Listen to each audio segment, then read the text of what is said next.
Alors, bonjour à tous. Aujourd'hui, une petite vidéo pour faire des rappels sur les différents solides de l'espace qu'on rencontre. Alors, on appelle solides de l'espace toutes des figures, des constructions en trois dimensions qui occupent un certain volume dans l'espace. D'accord? Donc, tous les objets qu'on rencontre au quotidien euh, sont des solides de l'espace. Alors, on va commencer par le plus simple qu'on voit assez rapidement, c'est le cube. Alors le cube, donc je vous le fais bouger là en ce moment. Il est représenté évidemment sur votre écran, donc sur un écran 2 dimensions. Donc on représente un objet en 3 dimensions sur un écran à 2 dimensions. Alors parfois, la visualisation dans l'espace peut être un peu compliquée. Et c'est normal. Donc si vous regardez, là je peux le faire tourner, pivoter, etc. Donc la représentation qu'on adopte la plupart des cas, c'est la perspective cavalière. C'est-à-dire qu'on conserve certaines choses, par exemple les droites parallèles, les côtés parallèles, les faces qui vont ensemble, etc. On respecte ce qu'on appelle un angle de fuite. Bon, c'est peut-être un petit peu plus complexe, mais en tout cas, les formes sont plutôt conservées, à part celles qui sont dans le plan qui va s'éloigner, en fait. Bon, on a une petite différence sur la représentation. Très vite, les propriétés du cube, à savoir que toutes les faces, si on les regarde, sont des carrés, peu importe celles que je regarde, sont toutes des carrés et sont tous les mêmes carrés. Toutes des carrés identiques, d'accord. Tous les côtés, toutes les arêtes du cube sont de même longueur. Et puis les arêtes qui sont censées être cachées par le cube sont marquées en pointillés. Donc ce qu'on appelle donc sommet, ce sont tous les points que j'ai ici, d'accord. Donc que ce soit A, B, C, etc. Une arête, c'est donc ce qui fait le lien entre deux sommets. Et puis une face, c'est ce qui est délimité par des arêtes. D'accord. Donc là, j'ai une face ici, la face BFGC, qui est un carré, qui est une face du cube.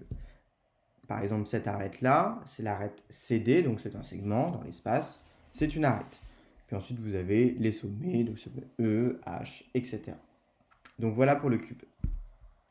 Alors, deuxième solide de l'espace qu'on rencontre assez fréquemment et dans la vie quotidienne et en mathématiques, c'est le pavé droit. Alors, l'autre nom qu'on peut donner au pavé droit, qui est un petit peu plus long, un petit peu plus difficile à écrire, c'est le parallélépipède rectangle. Alors, tout s'explique un petit peu.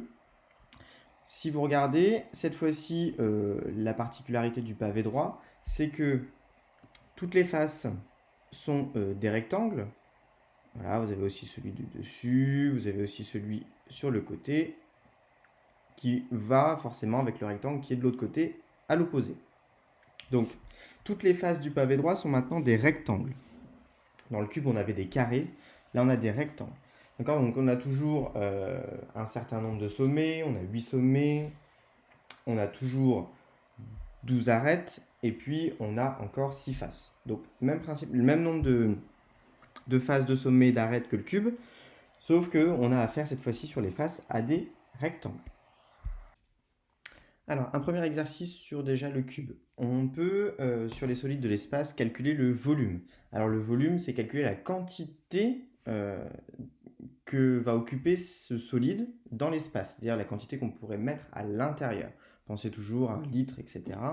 Donc, ici, on veut calculer le volume d'un cube d'arête 4 cm. Donc, on se rappelle que le cube, c'est que des faces qui sont des carrés. Je le représente en perspective cavalière. Je cache avec des arêtes en pointillés celles qui ne sont pas visibles. Et donc, toutes mes arêtes mesurent 4 cm, parce qu'on sait qu'un cube a toutes ses arêtes de même longueur.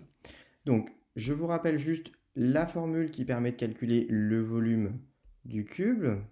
Côté fois côté fois côté. Alors, avec la notation avec des puissances, vous y reviendrez en quatrième si ce n'est pas déjà le cas. Alors, si on veut calculer ici le volume, donc ici, le volume de notre cube, il n'a pas de nom particulier.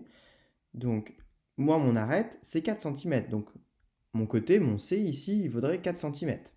Donc, c'est 4 fois 4 et fois encore 4. Donc, 4 fois 4, 16. Et 16 fois 4, 64. Donc ça nous donne 64. Alors maintenant, l'unité. J'ai des centimètres fois des centimètres fois encore des centimètres. Et cette notation-là doit vous donner l'indice pour l'unité. ce sont des centimètres cubes. Alors dans cet exercice numéro 2, on va essayer cette fois-ci de calculer le volume d'un pavé droit dont les dimensions sont 3 mètres, 4 mètres et 6 mètres. Alors qu'est-ce que ça veut dire ces 3 dimensions? Donc je vous rappelle, un pavé droit, ce sont que des rectangles. Donc je vais avoir un rectangle de face devant, et puis ensuite on va avoir quelque chose d'assez long. Pensez à une boîte à mouchoirs, ça fonctionne très très bien. Ou une brique, ou un aglo, enfin peu importe. Ce que vous préférez dans la vie de tous les jours, qui vous permet d'avoir une idée précise de ce que c'est qu'un pavé droit. Alors on est en train de vous dire, par exemple ici c'est 6, donc c'est des 6 mètres. Là aussi c'est 6 mètres, ici, ici, ici et là, les 4 grandes longueurs. Et puis la face qui est devant, là au premier plan, ici c'est 3 mètres, ici c'est 4 mètres. Et donc je trouve toutes les dimensions de mon pavé droit. Alors avec les notations, ça fait beaucoup, mais si vous avez suivi, vous comprenez bien qu'il suffit de donner les 3 pour avoir toutes les arêtes. Parce qu'il y a beaucoup d'arêtes qui sont égales. Donc, la formule du volume, c'est donc ce qu'on appelle la longueur fois la largeur fois la hauteur. En gros, les 3 dimensions qu'on vous donne, les seules 3 dimensions qu'on a besoin pour construire un pavé droit. Donc, il s'agit des grandes longueurs qui vont rejoindre deux bases, deux faces qui sont posées, et puis les dimensions de cette face. Et je vous rappelle que pour construire un rectangle, on n'a besoin que de 2 dimensions, puisque il y en a 2 qui vont être identiques à chaque fois. Donc ici, le volume de notre pavé droit, parallélépipède rectangle, si vous voulez vraiment être précis et impressionner votre enseignant, ça va être, donc, peu importe la multiplication, je vous rappelle qu'on peut inverser l'ordre dans une multiplication. On peut multiplier dans le sens qu'on veut. Quand on n'a que des multiplications, ce n'est pas gênant. Donc je peux faire 3 fois 4 fois 6. Donc si vous faites le calcul, il faut faire donc 3 fois 4, 12, et 12 fois 6, 72. Alors l'unité, j'ai multiplié des mètres par des mètres et par des mètres. On pense à l'exercice numéro 1, des mètres cubes.